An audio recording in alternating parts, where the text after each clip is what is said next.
2025. Messieurs, dames, merci de réitérer votre confiance à la chaîne de l'excellence et du professionnalisme.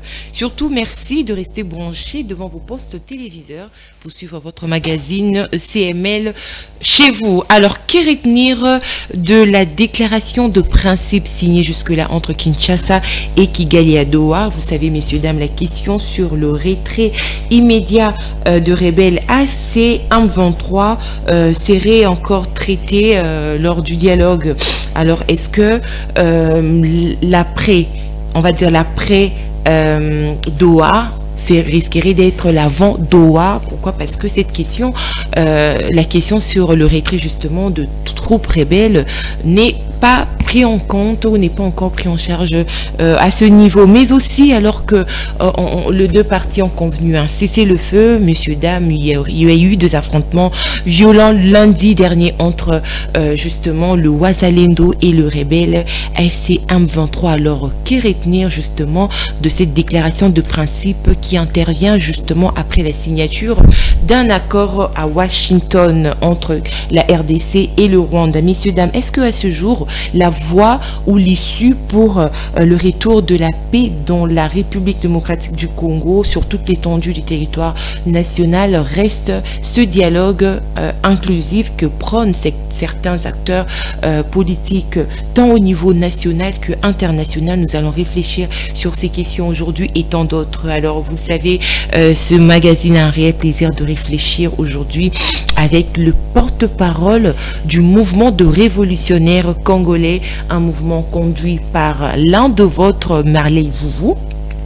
Aujourd'hui, sur ces plateaux, il s'est fait remplacer par son porte-parole. Il s'agit bien sûr de monsieur Exaucé Kiala. Bonjour et bienvenue à vous, monsieur Exaucé. Bonjour Madame Tania, bonjour à tous les Congolais qui auront l'opportunité de nous suivre dans vos différents canaux de communication, qui nous suivent également en direct. Un plaisir énorme de prendre la parole à ce jour, pour une première fois à Samuel Chevaux en tant que porte-parole du mouvement de révolutionnaires congolais conduit par le camarade Merley Vouvou. J'espère que les Congolais tireront au travers de ce conciliabule bilatéral quelque chose d'important sur les questions de l'heure. Très bien, merci beaucoup. Alors, messieurs, dames, vous savez, cette émission est bilingue. Ça se fait en français et en lingala, question d'atteindre toutes les couches. Alors, je tiens aussi à rappeler que Marley Vouvou, dont vous appréciez les analyses sur ce plateau, organise un grand meeting dénommé l'heure de la révolution a sonné. Ça se tiendra justement le 2 août prochain dans la salle Bambelota sur Nyangwe. Nous sommes justement dans la commune des Lingwala. Alors, vous qui adhérez à ces principes, à ces convictions, à ces réflexions, vous êtes les bienvenus à cette activité. Mais que retenir de façon brève, monsieur Exaucé Kiala, sur le dit meeting? Bon, vous savez, dans un contexte politique comme le nôtre, où les choses tardent à arriver, où on se rend compte que réellement, enfin, on est sous une forme de cercle vicieux. On tourne à rond. On revient sur les mêmes principes. Celui qui est élu revient sur le problème de crise. Ceux qui sont frustrés recourent au problème de guerre. Mais après cette analyse de la scène politique congolaise, on s'est rendu compte que le dernier rempart reste le peuple. Je ne vous parlerai pas du printemps arabe. Je ne vous parlerai pas d'aujourd'hui la jeunesse sénégalaise avec Ousmane Sonko. Je ne vous parlerai pas d'Ibrahim Traoré, de Thomas Sankara, de toutes ces révolutions qui sont nées au monde à cause de cette envie-là de changer les choses. Et à ce stade, nous, en tant que jeunes, conduits sous l'égide du président, du coordinateur national Merley Vouvou, nous sommes décidés de faire notre part de responsabilité. En fait, nous sommes dans un monde où nous avons quitté le Congolais, les Congolais 3.0. Nous sommes dans un stade où nous, Congolais, devons aller vers les changements. Parce que avant l'indépendance, on avait le premier type de Congolais 1.0. C'est lui qui était là en train d'attendre tout justement que le changement arrive de colon. Pendant l'indépendance, nous avons eu ces types de Congolais 2.0 qui se sont engagés, Lumumba, Kassavubu et ses compagnons, pour l'indépendance. Ça veut dire qu'ils ont fait un effort d'aller vers l'acquisition de l'indépendance, donc aller vers le changement. Et à ce stade, il est pour nous, en tant que Congolais, de pérenniser ces types de Congolais qui n'attendent pas le changement, mais qui vont vers les changements. Et c'est dans cette façon de faire les choses que nous organisons. Je crois que je vais le faire d'abord en lingala, lancer un appel à tous les Congolais. Mais pourquoi la date du 2 août d'abord? Mais bon, le 2 août est inscrit dans le calendrier, mais vous savez, avec l'histoire politique du Congo, en 1998, le 2 août 1998, il y a eu les génocides congolais que nous allons d'ailleurs commémorer après le meeting. Donc le meeting est prévu à 12h. Après 12h, nous irons à la place des évolués, maintenant place du génocide congolais, pour commémorer avec certains de nos compatriotes cette date importante de l'histoire politique du Congo qui a marqué la première guerre du Congo. Alors je vais demander à tous les Congolais. L'appel, vous ferez à la fin. À la fin? Oui. Il n'y a pas de problème en tout cas. Très bien, merci beaucoup. Alors là, on plantait le décor et à la fin, vous aurez tout le détail quant à ce meeting, mais on entre dans les vifs du sujet là maintenant, de façon globale. Monsieur Exaucé, qu'est-ce qu'on peut retenir jusque-là? D'abord de la déclaration de principe signée le week-end entre Kinshasa, le gouvernement de Kinshasa, et les rebelles AFC M23 qui occupent 2 grandes villes de la RDC. Je crois qu'on devait commencer, Madame Tania, par le processus de Washington, parce que le processus de Washington nous a contraints à aller terminer le processus de Doha, qui nous amène directement justement à l'accord de principe qui a été signé tout justement. Mais si je dois suivre, nous allons aborder, votre c'est juste lignée, une façon de mener le débat. Exactement. Si je dois suivre votre lignée, c'est que nous avons vu comme tout le monde que le gouvernement congolais, d'abord, je dois le dire, excusez-moi d'être, je dirais, dur envers le président de la République, mais je le traiterai des parjures. C'est-à-dire qu'il n'a pas cette capacité-là de tenir un mot, de dire quelque chose et d'arriver à le réaliser. Vous savez bien plus que moi que le président de la République a dit à plusieurs reprises, je prends ces mots comme un sens d'irresponsabilité. Je ne négocierai jamais, en aucun jour. Voyez-vous? Avec qui? Avec les pantins. Les pantins, c'est justement une forme de personnes qui n'ont rien à dire. Ils sont comme des robots communicants. Ça veut dire qu'ils font, comment on dit, ils apparaissent, mais en vrai, ils ont des gens qui les commanditent. Et alors, à ces personnes-là, on dit qu'on ne négociera pas parce que nous sentons que ce n'est pas eux, au fait. Nous allons négocier avec ceux qui les commanditent, le Rwanda, en tant qu'État, afin de trouver la solution à la paix. Aujourd'hui, on peut demander au président de la République par quel mécanisme sommes-nous arrivés à négocier avec les pantins? Il a négocié, il y a eu une négociation avec le Rwanda. Mais justement, le processus de Washington reconnaît les États. Nous sommes allés à Washington et Washington nous envoie à Doha. Le processus de Doha reconnaît le pouvoir de Kinshasa et les AFC M23. Avant que nous décryptions l'accord de principe, j'aimerais poser les jalons. Demander au président de la République par quel mécanisme, qu'est-ce qui a fait en sorte qu'il revienne à sa décision de ne pas négocier avec les pantins, comme il avait dit. Cette question laisse à désirer. Alors, à ce stade, je trouve que la question fondamentale, parce que quand vous lisez l'accord de principe, nulle part, premièrement, on condamne les actes terroristes qui ont été orchestrés par le AFC M23. Parce que le AFC M23 ne s'est pas retrouvé sur le sol congolais de manière spontanée. Il y a eu des affrontements, vous vous rappelez comment Goma est tombé, plus de 2 millions aujourd'hui de morts. Vous vous rappelez comment Bukavu est tombé? Bon, ça je ne dirais pas assez parce que on a vu les circonstances, comment l'armée a fait repli pour laisser la ville de Bukavu. Je crois à ce stade que la première des choses était de reconnaître les actes barbares qui ont été causés sur le sol congolais. Le ministre a répondu à cette question en disant que la justice aura sa place. Hein, non, la justice n'aura pas sa place. Je veux d'ailleurs en arriver. Parce que je ne pense pas que l'AFC M23, aujourd'hui qu'on est par Nanga, ne va échapper à l'amnistie.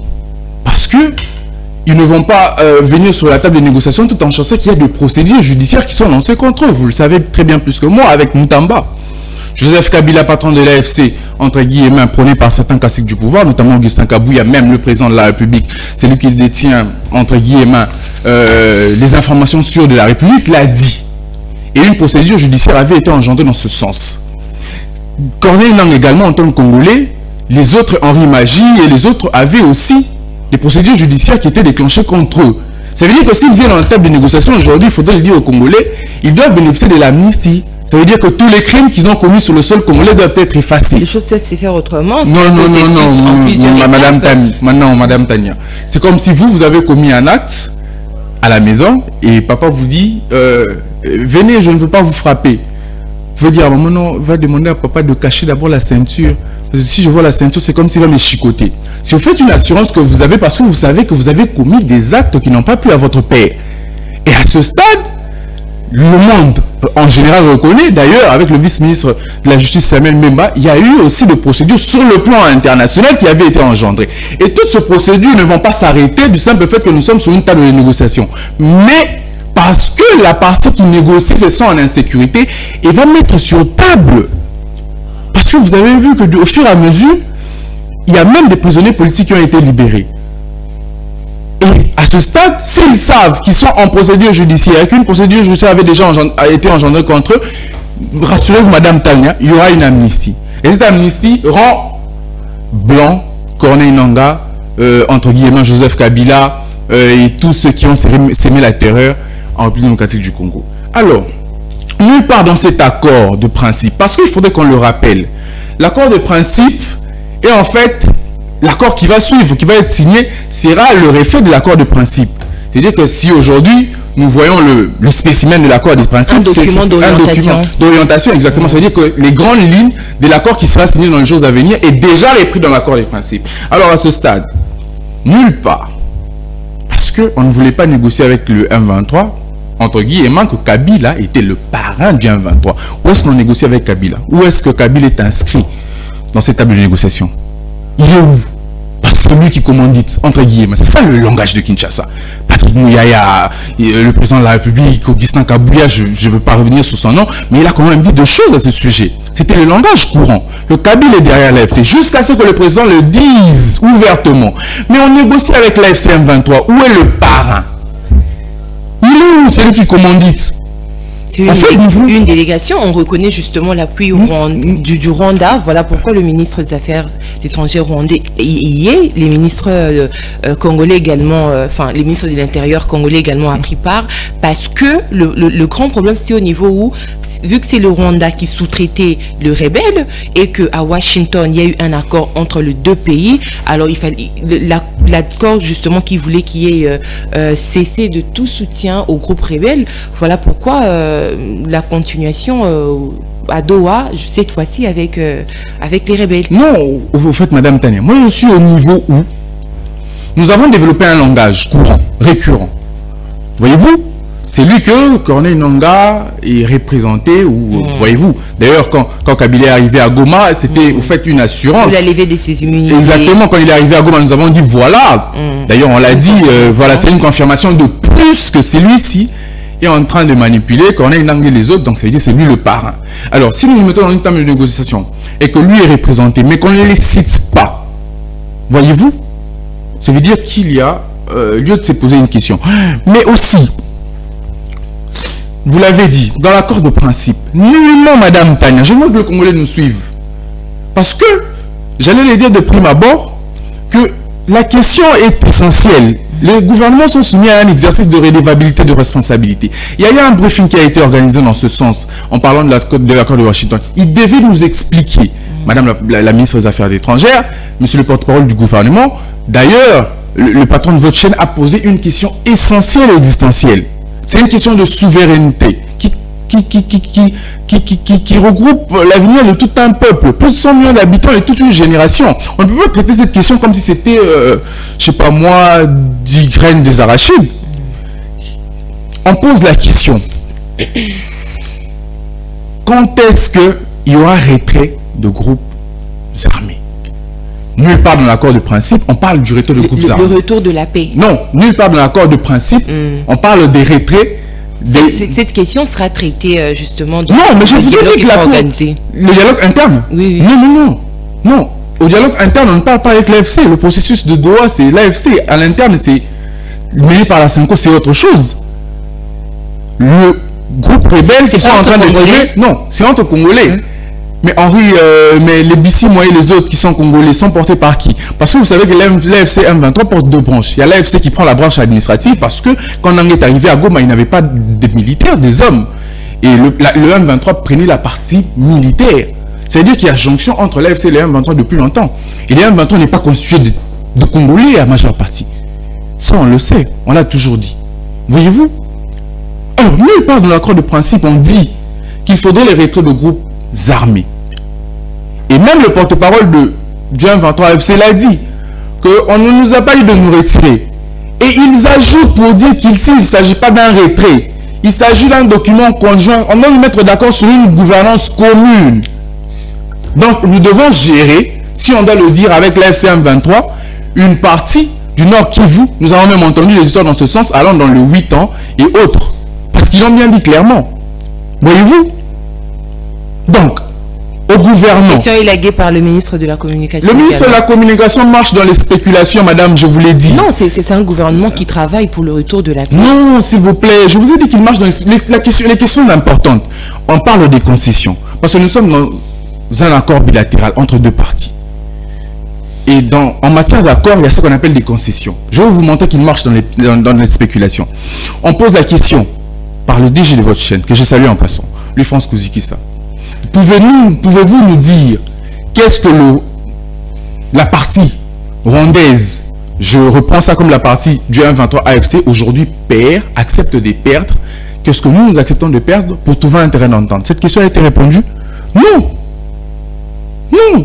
Il ne faut pas céder aux caprices de Patrick Mouillé, à ces éjaculations, si je dois le dire verbal. Non, on va y aller tout doucement. On va y aller tout doucement. Il s'agit d'un ministre de la Communication. Et on ne va pas balayer en fait toutes ces informations ou les éclaircissements qu'il porte, parce que déjà c'est la voix officielle pour éclairer le Congolais quant à cette question. Mais quand la voix officielle, Madame Tania, oui, ne rencontre pas les aspirations du peuple, il y a lieu de décrypter. Je vous parle de deux questions essentielles. Quand est-ce que la paix reviendra? Cette question n'a jamais été répondue, alors que nous sommes dans un processus de paix. Une commission sera mise en place, justement. Mais c'est ce qui est repris dans cet accord de Washington. Oui, j'ai même lu les préambules que je veux qu'on... J'ai lu l'accord que je veux même commenter. Et ça évoque, ça donne une réponse d'une certaine façon. Laquelle? Le retour de la paix. Quand? La commission sera mise en place. Mais quand est-ce que la commission sera mise en place? L'accord sera signé dans quelques jours. Là, on est dans Washington ou dans Washington. Mais Doha va nous renvoyer à Washington. On nous a donné un ultimatum de rentrer à Washington. Cette question n'a pas été répondue. La ministre dit que cette question vaut $1 million. Quoi pour dire que cette question coûte cher et qu'elle est incapable de répondre? C'est pas ce qu'elle a dit. C'est ce qu'elle a dit. Qu'est-ce qu'elle avait dit? C'est ce qu'elle a dit. Vous voulez déformer les propos de la ministre? Non, la ministre des Affaires étrangères l'a dit. La question d'Israël Mutombo, si je dois citer son nom. Combien, à quand le retour de la paix? Moi, je trouve que c'est une question essentielle. Ce briefing avait pour objectif de nous éclaircir. Elle avait cette question, elle avait la réponse. Mais oui, avant de dire ça. Justement, donc, elle n'a pas, donc vous me rejoignez, elle n'a pas de réponse à ce stade. J'ai lu mais comment vous pouvez donner la réponse à la réponse de la ministre? C'est pas une réponse que je suis en train de donner. Vous décryptez à votre manière, madame. Voilà, selon les explications, selon le contenu de l'accord. Vous décryptez à votre manière. Mais celle qui est allée représenter l'État à ce sujet n'arrive pas à répondre. Vous décryptez à votre manière, c'est votre lecture par rapport à l'accord, parce que vous l'avez lu en tant que citoyen. Mais celle qui est allée représenter l'État est incapable de répondre sur quand est-ce que la paix reviendra. Alors très bien, et qu'est-ce qu'il faudrait retenir à ce stade? Est-ce que on risquerait de vivre un après Doha, s'il faut évoquer justement la question du retrait immédiat de rebelles qui n'est pas repris jusque-là sur cette déclaration de principe? Est-ce qu'on risquerait de vivre l'après Doha? Enfin, on aurait un après, un avant Doha, donc rien ne changera, ça sera une même situation, dans le sens où, dans la mesure du possible, la présence de troupes rebelles sur les villes occupées. C'est fort probable, Madame Tania. Voilà pourquoi de prime abord, je dis que la question n'est pas traitée de fond. Parce qu'ici, on parle de l'intégrité du territoire national. D'ailleurs, dans l'accord de principe, je crois qu'il y a eu un briefing avec le ministre de l'Intérieur, Jacquemin Chabani, où il parle de la restauration de l'autorité de l'État. À ce stade, la République démocratique du Congo compte des milliers de groupes insurrectionnels qui sèment la terreur sur le sol congolais. Je ne vous parlerai pas du Codeco qui n'a pas été évoqué en Ituri. Je ne vous parlerai pas des ADF. Je ne vous parlerai pas des Mobondo ici. Je ne vous parlerai pas, je ne sais pas moi de quoi. C'est-à-dire l'Est, l'Ouest, le centre est frappé par des insurrections, par l'insécurité. Et à ce stade, les questions ou la question devait être prise de manière globale. Mettre, si c'est réellement le retour de la paix, c'est réellement le retour de l'intégrité du territoire national et de l'autorité de l'État, il fallait mettre sur pied le CADECO. C'est-à-dire qu'on attend aussi, nous, qu'il y ait négociation avec les Mobondo. On attend. Parce que les Mobondo, il y a 3 ans, depuis, sont en train de s'aimer la terreur sur la partie ouest. On n'en dit pas assez. Mais on parle d'autorité de l'État seulement sur la partie est, l'intégrité territoriale seulement sur la partie est. On parlerait de l'Ituri avec les ADF. Ça fait plus de 6 ans qu'ils sont en train de s'aimer la terreur et que l'autorité de l'État tarde à arriver. Ça fait plus de 6 ans que le CODECO, en Ituri et une grande partie de Béni, je dirais du Nord Kivu, sont également en train de s'aimer la terreur. Donc vous avez totalement raison d'anticiper pour dire qu'il y a forte probabilité que l'avant Doha soit l'après Doha, parce que la question n'est pas traitée de fond. Je vous ai parlé une fois ici du problème de Ouazalendo. Quels sont les mécanismes que le gouvernement met pour le cantonnement de ces hommes qui se sont entre guillemets battus au cas où la paix revient à l'est de la République? Il n'y a jamais eu de réponse. Si vous posez ces questions à Patrick Mouillard, vous allez dire qu'il est porte-parole du gouvernement, mais il sera incapable de le répondre. Voyez-vous? Donc à ce stade, il est important de poser des questions fondamentales. La paix doit revenir sur toute l'étendue du territoire national comme le reconnaît l'accord de principe. Mais il n'y a pas seulement l'AFC M23 qui pose des problèmes à l'Est. Il y a le problème des CODECO, je vous ai dit, des AFD qui posent des problèmes en Ituri, à Béni et une grande partie du Nord Kivu. Il y a un problème de Mobondo. On ne va même pas parler. Donc on doit aussi signer un accord avec la force du progrès. On attend ça. Mais ne voyez-vous pas une sorte de... On va parler d'une avancée significative pour une paix globale? S'il faut prendre le processus de Washington, aujourd'hui, la déclaration de principe qui va justement conduire à un accord de paix global, dans les jours à venir, on peut saluer justement une avancée pour le retour de la paix. Non, non, moi je ne pense pas dans ce sens. Je vous ai dit que Lumumba disait... Ce processus n'est nullement gagnant pour la RDC, vous estimez? J'estime à mon fort intérieur que, comme le disait Lumumba, que le problème du Congo ne viendra ni de l'Orient, ni de l'Occident, mais des Congolais eux-mêmes. Voyez-vous? Mais quand c'est le Rwanda, par exemple, qui agresse, comment on va trouver cette solution? Comment trouver une solution à un problème où il y a l'armée étrangère? Mais justement, nous ne sommes pas allés dans le fond du problème. Je vous l'ai dit ici, que le problème il est global, vous l'avez d'ailleurs anticipé, que c'est un problème de paix. Et pour trouver la paix, il faudrait mettre autour d'une table toutes les parties prenantes en conflit. Je vous parle des M23, je vous parle de l'AFC, je vous parle de CODECO, je vous parle des ADF. Non, c'est fait en partie.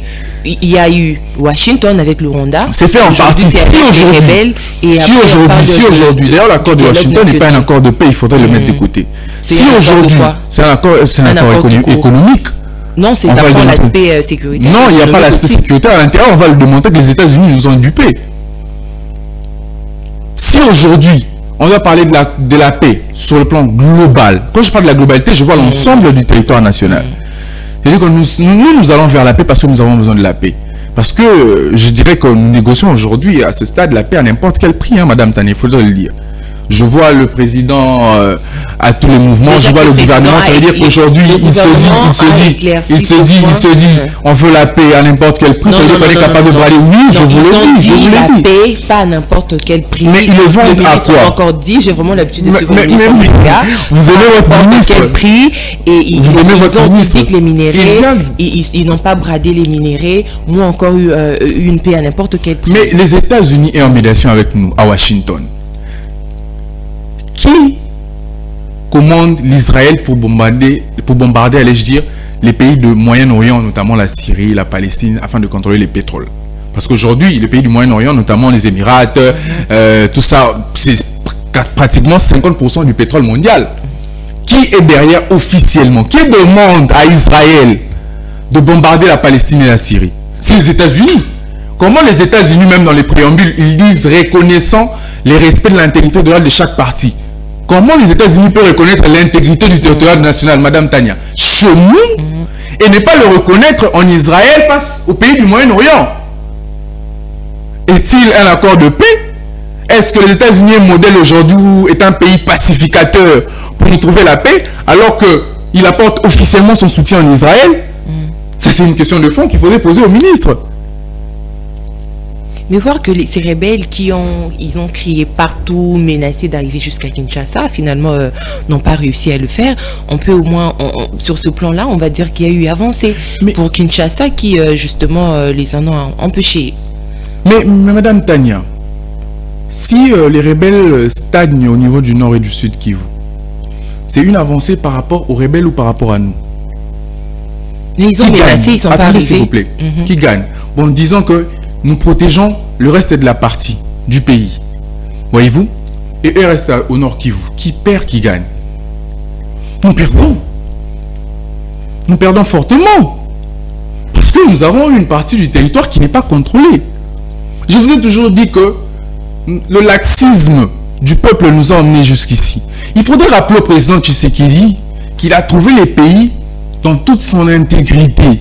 L'intégralité du pays. Il a hérité de Joseph Kabila qu'on insulte aujourd'hui 2 345 410 km². La monnaie nationale est en train de circuler sur toute l'étendue.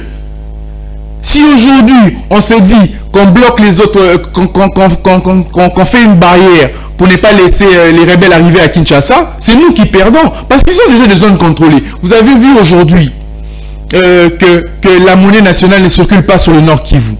Et que l'Ouganda aujourd'hui a même ouvert le trafic à Bunagana. Je veux dire que c'est la monnaie ougandaise qui fait loi, et la monnaie rwandaise sur toute la partie du nord et du sud Kivu. Qui perd? C'est nous qui perdons. Parce qu'on devait aussi le dire. Que les recettes nationales viennent aussi des minerais.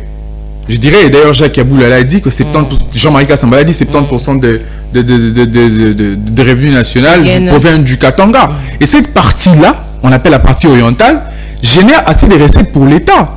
Donc c'est une perte, c'est un manque à gagner pour nous si aujourd'hui on se décide de faire repli, de garder la partie du centre et la partie ouest et laisser l'AFC. C'est justement ce que vous avez dit. Non. Mais vous avez dit c'est un avancé parce qu'ils n'avancent pas, parce qu'ils ont promis d'arriver à Kinshasa, ils ne sont pas arrivés, ils stagnent dans la partie. Le gouvernement travaille de façon à récupérer les villes ou les territoires sous-occupés. Non, le gouvernement n'a pas croisé les bras. Non, le gouvernement ne travaille pas pour récupérer, Madame Tania. Je vous parle du porte-parole de l'AFC qui dit que nous sommes sur table pour parler d'un plan de gouvernance commun. C'est-à-dire que nous devons gérer ensemble les zones occupées. Il a dit, qui l'a contredit? Est-ce que Patrick Mouya l'a contredit? Quand il dit, mais parce il précise en disant... global, non, on ne va pas dire que... On a dit que l'accord de principe anticipe l'accord de paix. Non, il y a les grandes lignes. Mais il y a des discussions qui se poursuivent dans le sens où certains points peuvent être élagués ou changés. Du moment où les partis ne se mettent pas d'accord. Aïe, Madame Tania, vous aimez le ministre. Je sens en vous l'argumentaire du ministre. Quoi pour dire? Si, c'est quoi pour dire? Je vous ai dit ici que nous avons signé l'accord de principe. Je ne crois pas que ça fait 1 heure. Le porte-parole du FCC, de l'AFC M23 dit clairement que nulle part on nous a dit de faire quoi? De nous retirer. C'est d'abord un premier bémol. C'est dire qu'ils stagnent sur les zones congolaises. Alors, on est venu traiter quoi? S'ils sont toujours là, si l'accord que nous avons signé ne reconnaît pas qu'ils doivent se retirer, quel est le plus grand problème? Et il rajoute par ailleurs que nous sommes sur table, non pas pour nous retirer, mais pour traiter un programme de gouvernance commun. Et les spéculations ou les rumeurs qui ont suivi avant disaient d'ailleurs, ils ont mis... Non, on ne fait pas l'apologie des rebelles, on décrypte justement. Ils ont dit que... nous sommes là pour trouver un programme de gouvernance commun, mais après, le ministre n'est pas sorti, où il n'y a pas eu des réactions proportionnelles au gouvernement congolais. Ça veut dire que nous avons accepté qu'il ne se retire pas, mais que nous trouvons ensemble un terrain d'entente pour pallier ce problème de crise. D'où je rappelle que nous devons savoir les concessions. Qu'est-ce que nous allons accepter de perdre pour trouver un terrain d'entente avec l'AFC? Qu'est-ce que nous allons accepter de perdre pour trouver à Washington un terrain d'entente avec le Rwanda? Ce sont les questions qu'on doit nous dire. Non, nous acceptons de donner autant de kilos de mines, je ne sais pas moi, de minerais avec le Rwanda pour que la population de l'Est soit quand même soulagée puisque nous en avons assez. Des genres de réponses qui peuvent nous soulager. Nous savons que si aujourd'hui il y a la paix, c'est parce que nous cédons 5 kilos de je sais pas moi, de cuivre, de cobalt à l'AFC ou au Rwanda. Je ne sais pas si je me fais comprendre, Madame Daniel. Très bien. Et ces genres de questions doivent être soulevés. Ça veut dire s'il y a briefing. J'ai vu le DG se plaindre hier qui n'a pas été associé au briefing, justement, parce que lorsqu'il est là, c'est pour poser des questions de fond qui ne sont justement pas résolues. Alors, très bien, monsieur Xossi. S'il faut parler de cet affrontement, on va parler d'une sorte de violation d'un cessez-le-feu qui a été convenu. Finalement, le gouvernement devrait rester sur sa posture de ne pas négocier avec les pantins. Parce que voilà, après une signature de la déclaration de principe, le week-end, et lundi, on parle de cet affrontement. Je crois qu'on revient sur les mêmes faits. D'abord, pour voir, Madame Tania, pour se rendre compte que nous sommes allés à Washington par erreur. Si je ne dirais pas par erreur, ça veut dire que le président de la République qui engage, parce que c'est lui qui signe au nom de la République les accords et les traités, ne s'est pas rendu compte du bémol ou du grand danger qui nous attend. Nous avons eu aussi deux processus en Afrique qui ont commencé. Le processus de Luanda et le processus de Nairobi. Ça reprenait au fait les mêmes effets. Luanda parlait de nous avec... parler du processus entre États, la RDC et le Rwanda, et Nairobi reconnaissait les groupes armés à M23. On s'est déjà posé la question, pourquoi est-ce que le même processus est repris à l'international et a échoué au niveau panafricaniste? J'ai même salué la sortie d'Ibrahim Traoré qui a dit « Aussi longtemps que le peuple africain ne se rendra pas compte que les problèmes africains doivent être réglés à l'interne », je m'imagine un peu l'attitude de Joao Lorenzo qui a le problème de Congolais, il a dit aussi. Oui, les Africains doivent se régler à l'interne entre nous Africains. Nous sommes allés à Luanda avec Joao Lorenzo qui avait accepté de faire cette médiation pour trouver un terrain d'entente. Est-ce que les questions qui sont soulevées à Washington n'avaient pas été soulevées en Angola? Est-ce que les questions qui sont soulevées à Doha, au Qatar, n'avaient pas été soulevées à Nairobi? Est-ce que nous ne sommes pas capables aujourd'hui de trouver la paix sous la médiation de nos propres frères qui se sont décidés de trouver un terrain d'entente pour ce problème de crise? Ça, c'est une grande question que nous devons nous poser.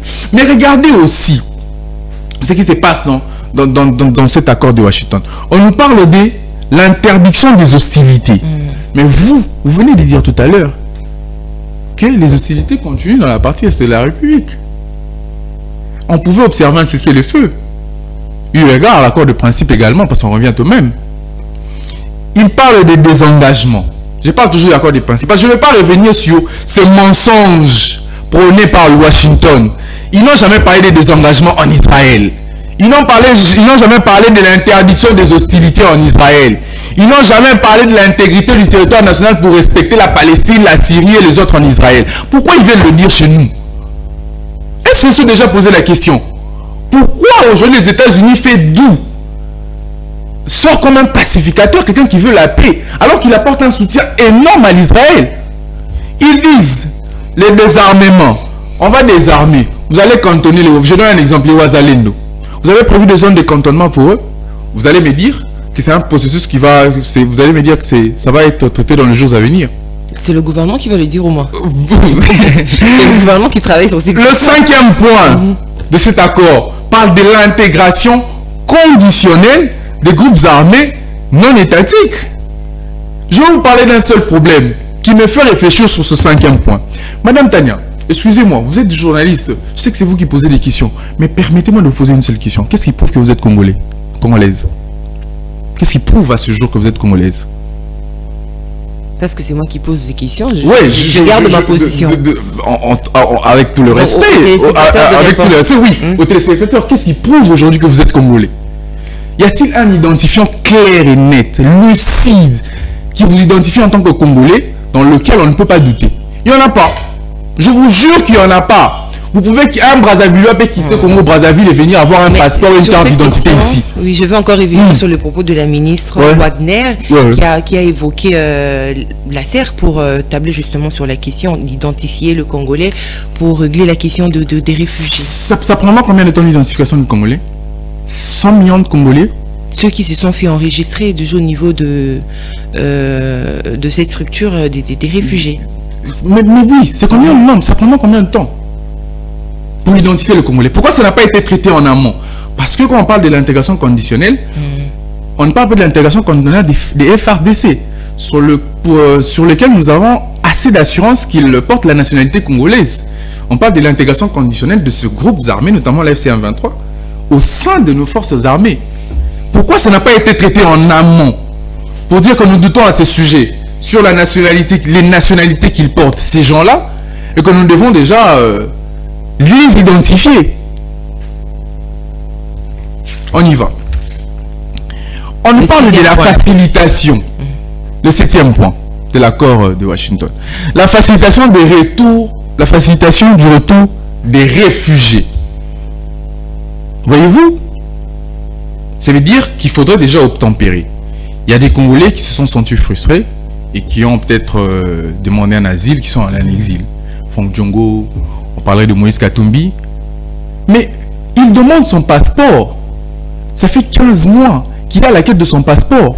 Mais qui veut la paix dans ce pays? On signe des histoires pour signer, ou on signe parce qu'on est d'accord d'obtempérer un peu.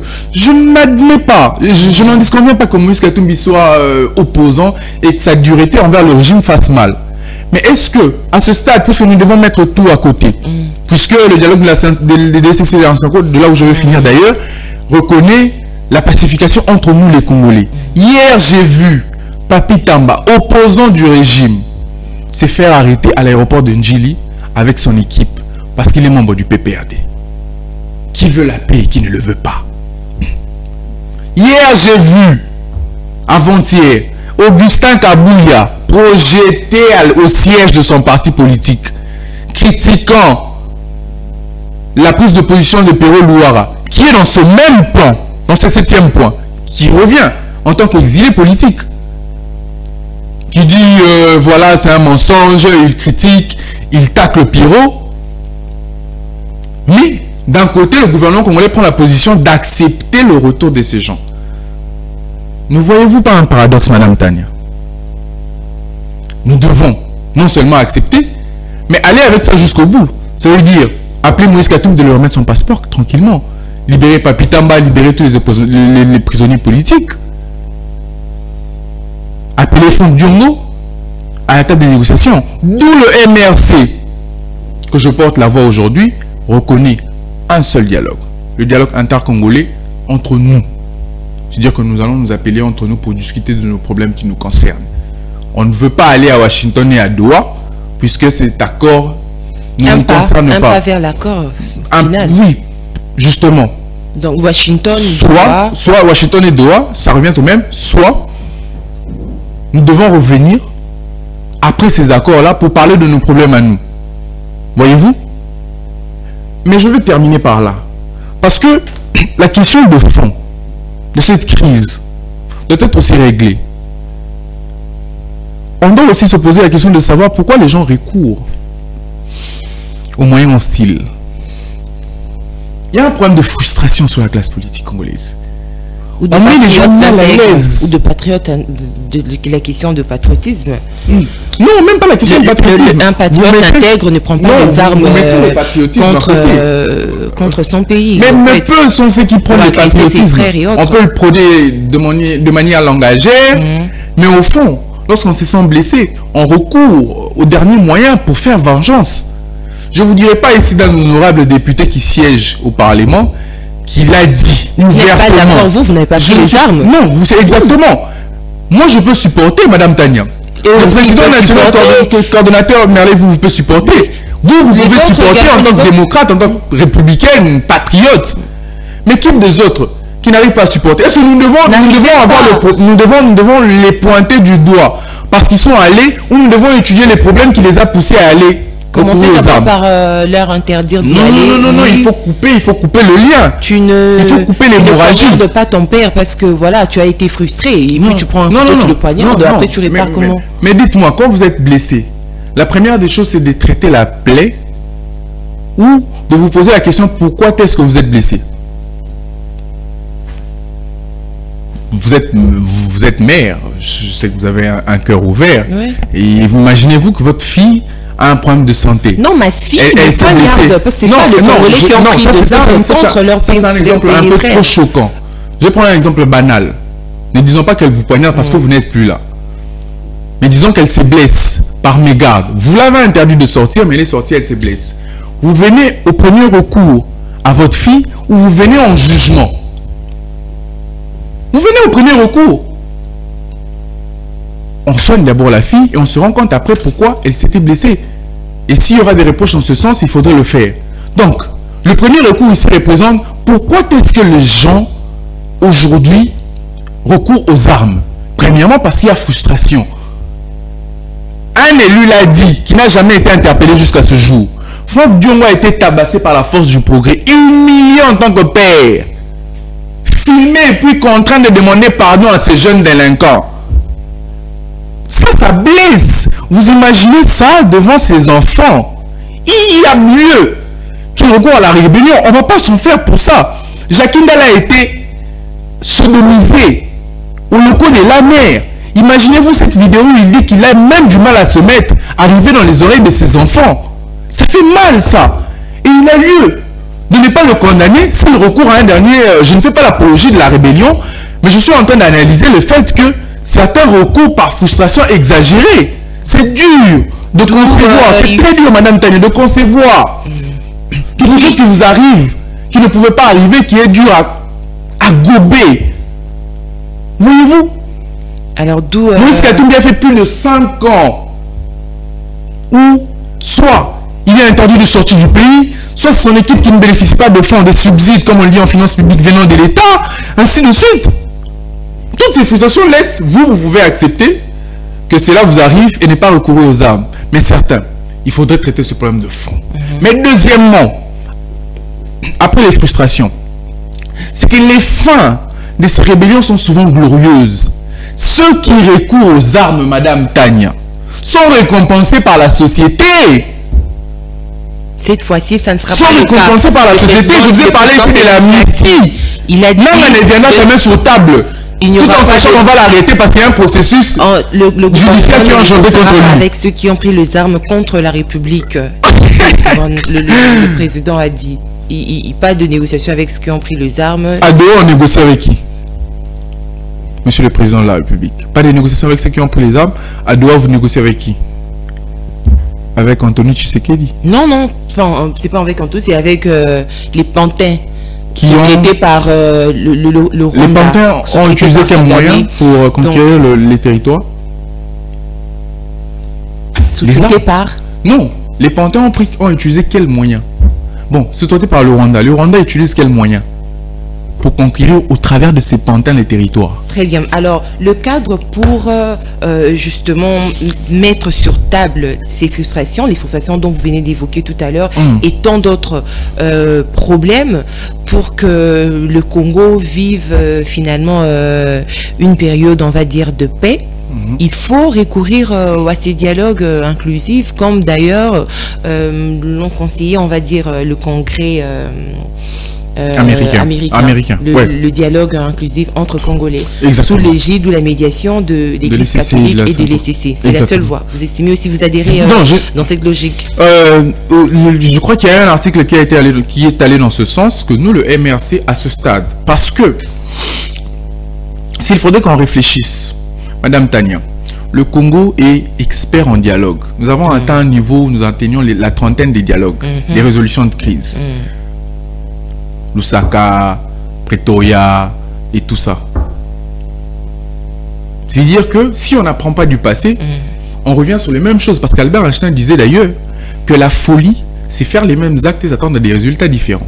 Nous faisons les mêmes actes. Lorsqu'il y a tourment, insécurité, nous appelons les dignes fils du pays pour parler de la gouvernance et pour assurer les choses. Et nous revenons sur ça. Parce que les dignes fils du pays savent que lorsqu'ils prennent les armes, ils reviennent sur la table des négociations.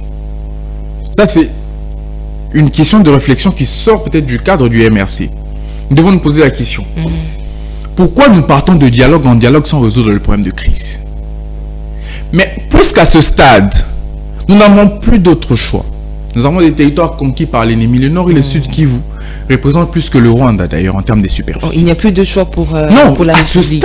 À ce stade, Madame Tania, à ce stade, je condamne même le président de la République. S'il savait qu'il finirait par négocier, qu'il finirait par fléchir, pourquoi des discours populistes?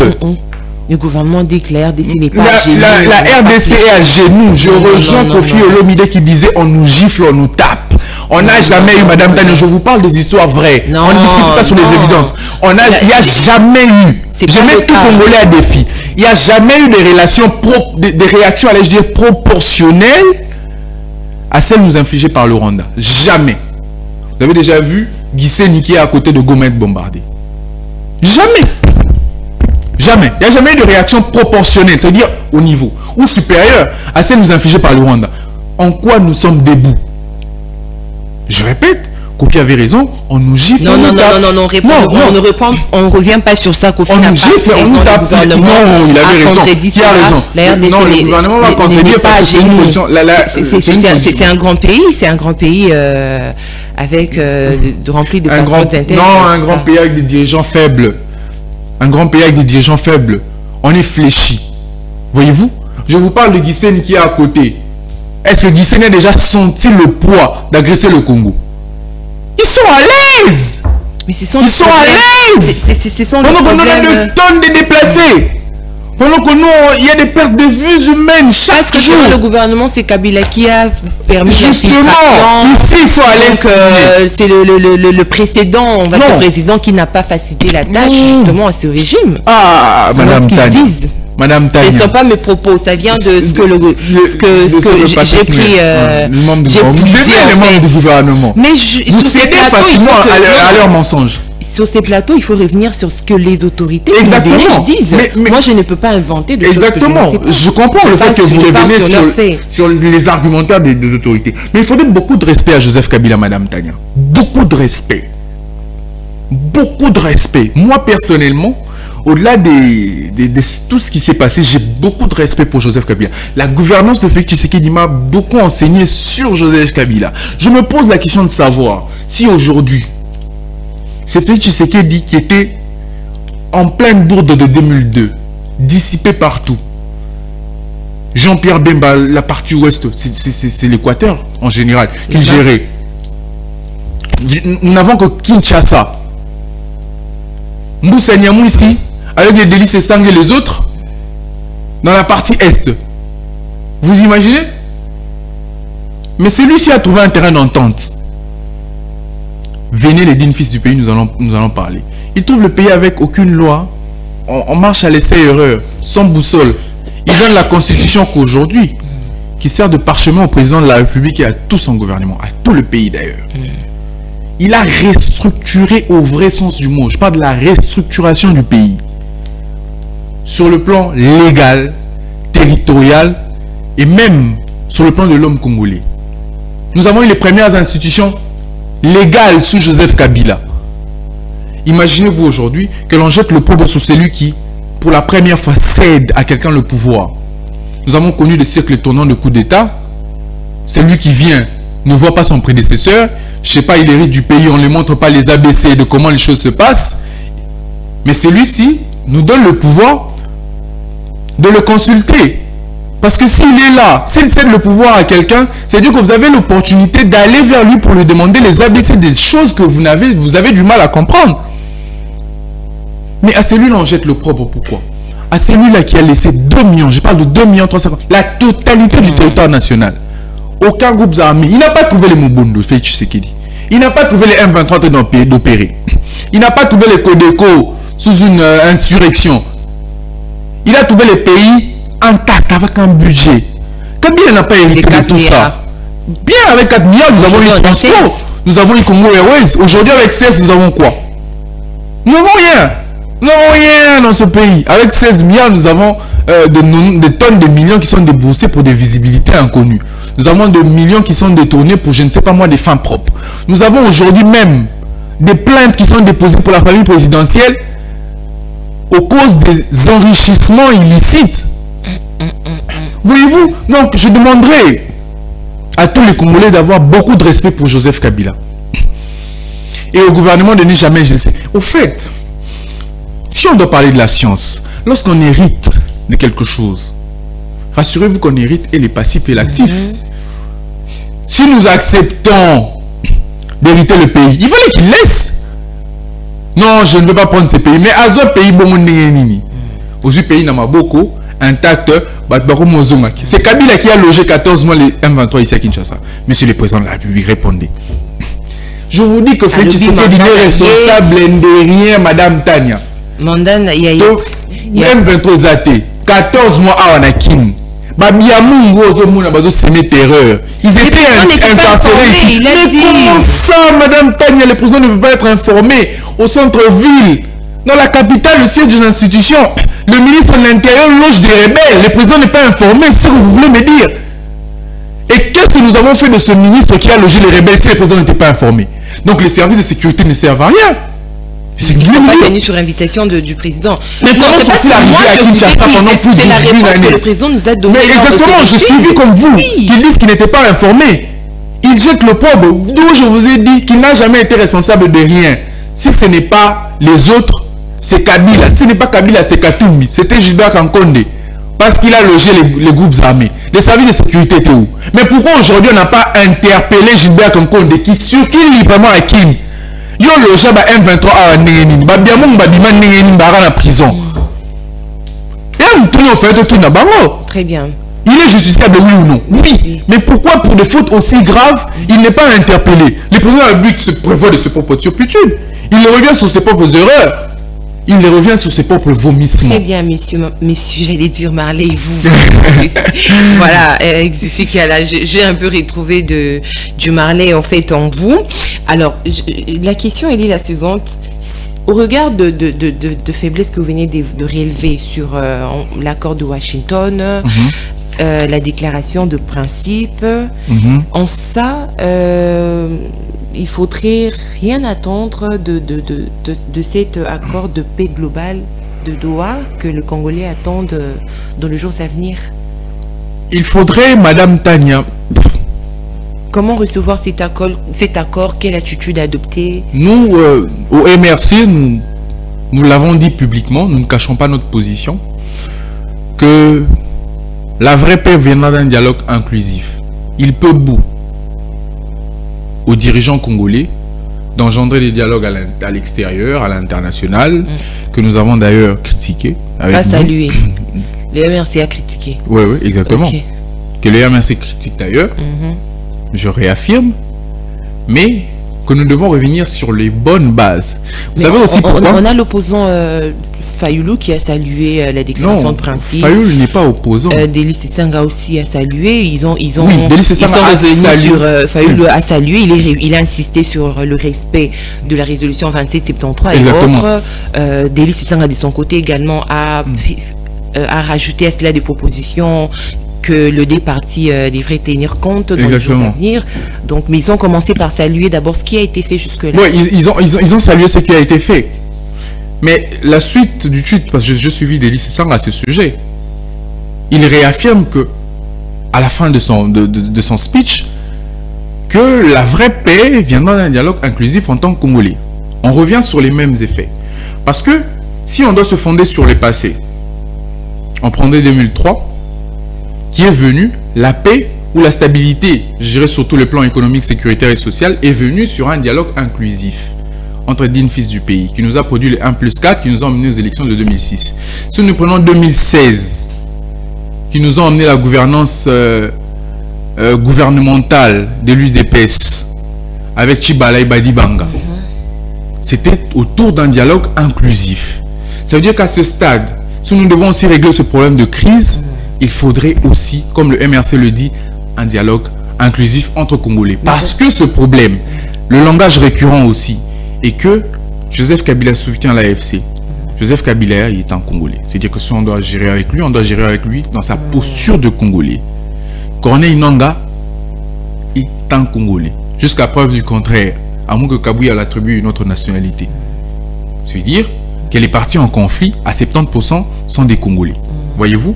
Donc, d'où le dialogue inclusif inter-congolais au regard de l'histoire politique du Congo reste à ce stade le meilleur moyen de résoudre ce problème. Bien que personnellement, je n'appuie pas cette idée parce que je trouve que nous reviendrons sur les mêmes bases. J'avais dit autant de dialogue. Autant de dialogue, exactement. Bien que je trouve qu'on reviendra sur les mêmes bases. Nous sommes sous un cycle vicieux.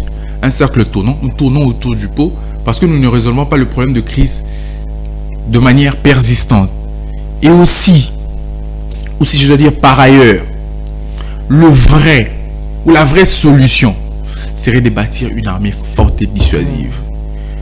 Parce qu'aujourd'hui, l'Angola peut se décider, parce que déjà, en matière de redevances de pétrole, ils en consomment plus que nous à Luanda.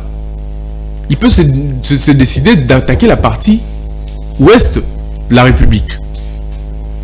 Tout en sachant que la RDC plie. Ils n'ont pas d'armée. On prend un multinational qui l'appuie. Nous avons besoin du pétrole. Voilà. Ouais, on peut vous les donner parce que la RDC n'a pas d'armée. Donc la solution, c'est bâtir une armée. La vraie solution, au-delà du contexte actuel, au-delà, parce qu'à ce stade, on ne peut plus reculer. Nous avons besoin de la paix. D'où j'ai dit que la paix cherchée par le gouvernement est à n'importe quel prix. Si aujourd'hui on propose à Patrick Mouya la paix sous les bradages, tel que ça a été fait par Washington, ils sont prêts à plier les gouvernants congolais. Mais, au-delà de ce contexte, la vraie paix viendra d'un respect entre les États. Si on sait que nous avons une armée forte et dissuasive, capable de réprimander l'ennemi, capable de répondre à sa mission première, protéger l'intégrité du territoire national, je ne vois pas pourquoi il y aura de dialogue dans la suite, puisque... Question d'éviter de dialoguer avec d'autres pays aussi qui peuvent se relever ennemis ou problèmes dans les jours à venir. La Tanzanie, la Zambie, pardon, la République centrafricaine et tous les autres voisins peuvent se réveiller aussi un bon matin d'attaquer, puisque voilà, nous n'avons pas une armée dissuasive. Mais à ce stade, puisque je vous jure qu'on ne peut plus reculer, d'où la paix est négociée à n'importe quel prix, c'est une négociation. Et une négociation, la meilleure, c'est celle menée sous l'égide de la CENCO et de l'ECC, qui d'ailleurs, les gens oublient, avait reçu l'aval du président de la République. La première personne à être consultée, c'était le président de la République. Et au sortir de ces assises, non, bien avant, je vous ai dit que c'est un parjure, il a l'habitude de dire et de se rendre compte peut-être de se dire après et de ne pas revenir sur ça. Ils sont affichés avec des rebelles, avec ça, ce n'est pas un problème. Ça, ce n'est pas un problème. Kagame a été accueilli ici, au stade des Martyrs, dans le bon Lingala.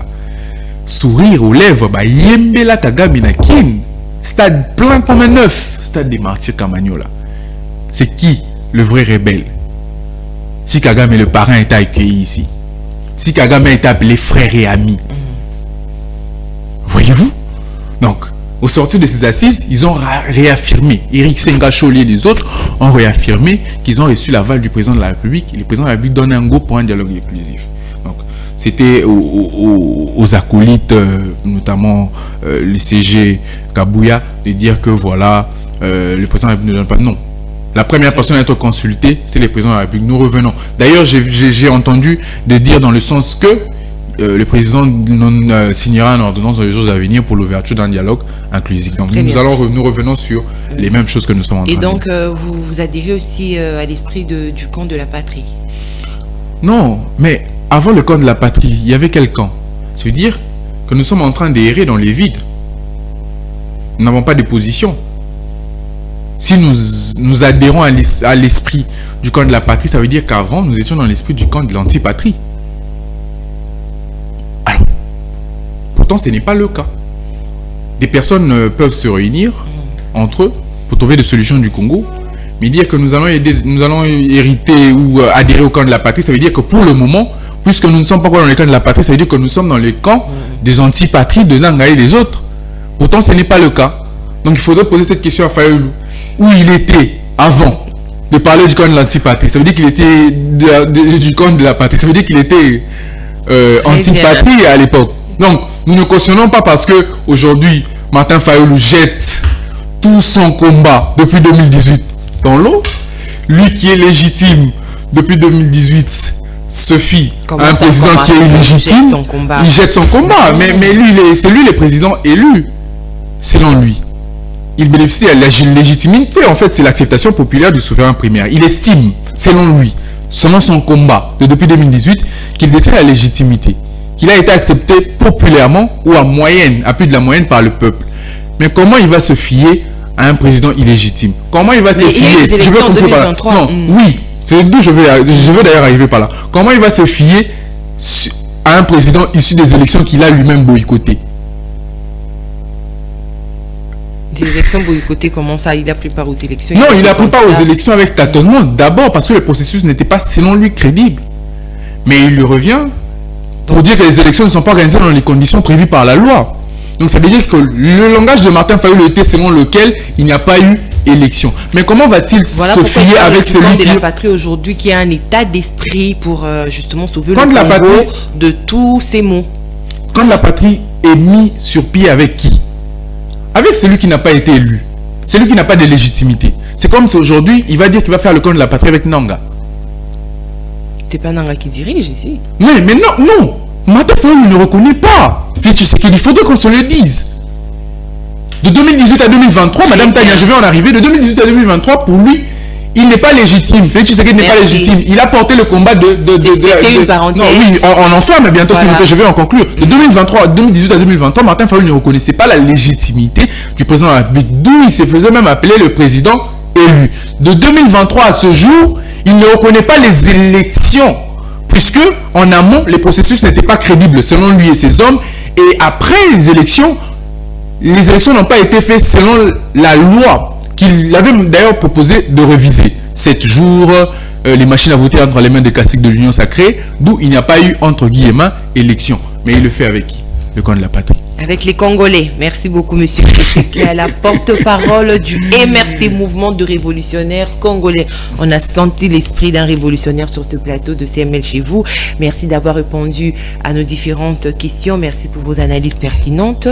Je rappelle que le MRS, Mouvement de révolutionnaires congolais, MRC plutôt, c'est un mouvement conduit justement par Marley Vouvou, digne fils du pays. C'est lui qui organise justement le 2 août prochain, on va dire un meeting, un meeting dénommé l'heure de la révolution. L'heure de la révolution a sonné selon le MRC, Mouvement de révolutionnaires congolais. Donc c'est maintenant l'heure de la révolution. Pas seulement selon le MRC, mais selon tous les Congolais. C'est le moment de prendre à bras le corps. Au regard de l'article 5 de la Constitution, la souveraineté, la responsabilité. En fait, le pays nous appartient en tant que peuple. Et nous avons un pacte social. C'est lui par lequel nous léguons une partie de notre souveraineté, je parle d'une partie de notre souveraineté à des individus pour agir à notre bien. Et si ce n'est pas le cas, selon les différents soulèvements, il ne faut pas seulement dire que c'est les MRC qui parlent du temps de la révolution, parce qu'il y a des soulèvements un peu partout. Donc, nous allons seulement porter la voix puisque les Congolais adhèrent déjà à ces sujets. J'ai même compris qu'il manquait d'éléments déclencheurs et les MRC en est le premier. Très bien. Et le message à passer en lingala, on termine par... Oui, je vais passer le message je vais être bilingue, parce que l'émission aussi est bilingue. Bien sûr, allez-y. À tous les Congolais. Vous pouvez regarder la caméra. Oui, Naba Congolais nyonso, Baï Kongomani, Tobengi Sibino, le 2 août, Mokulami Balea, ya moi ezoya toza na lingwala na nyangwe na cadre ya meeting populaire ya MRC. Et je rappelle d'ailleurs que ce meeting est à inscription à MRC en tant que première force politique de l'opposition. Alors, à tous les Congolais de la diaspora, de l'intérieur et de Kinshasa, nous avons un seul rendez-vous ce 2 août. Il est temps de prendre à bras le corps le problème du Congo. Alors que Thomas Sankara disait qu'un peuple qui n'est pas capable d'assumer sa révolte, en vrai, ne mérite pas que l'on s'appuie à son sort. Et c'est dans cette optique que nous, jeunes, avons décidé de prendre à bras le corps ces problèmes du Congo. Non à l'injustice, non à l'insécurité, non à la misère, non à la faim, non au chômage, non à tous ces maux qui nous gangrènent du jour au lendemain, alors que la RDC a la possibilité de mettre au regard de la Constitution dans les bonnes conditions tous les Congolais en partageant équitablement les richesses de l'État. Donc on vous appelle, tous les Congolais conscients, tous les Congolais désireux du changement, de vous joindre à nous, non seulement pour ce meeting, mais pour ce combat qui vient tout justement de commencer, afin d'apporter un changement global et percutant pour la République démocratique du Congo. Il s'appelle Exaucé Kiala, c'était lui notre invité, c'est avec lui que nous avons échangé durant pratiquement 1 heure. Merci à vous fidèles téléspectateurs de CMS chez vous. On se retrouve demain pour le second numéro de la semaine de votre magazine. D'ici là, je vous invite à rester branchés au programme de votre chaîne CMS Télévision, mais surtout un clin d'œil à l'équipe technique de cette chaîne qui a concouru justement à la réalisation et la production de ce magazine. Merci à vous et on se dit à très bientôt. Au revoir.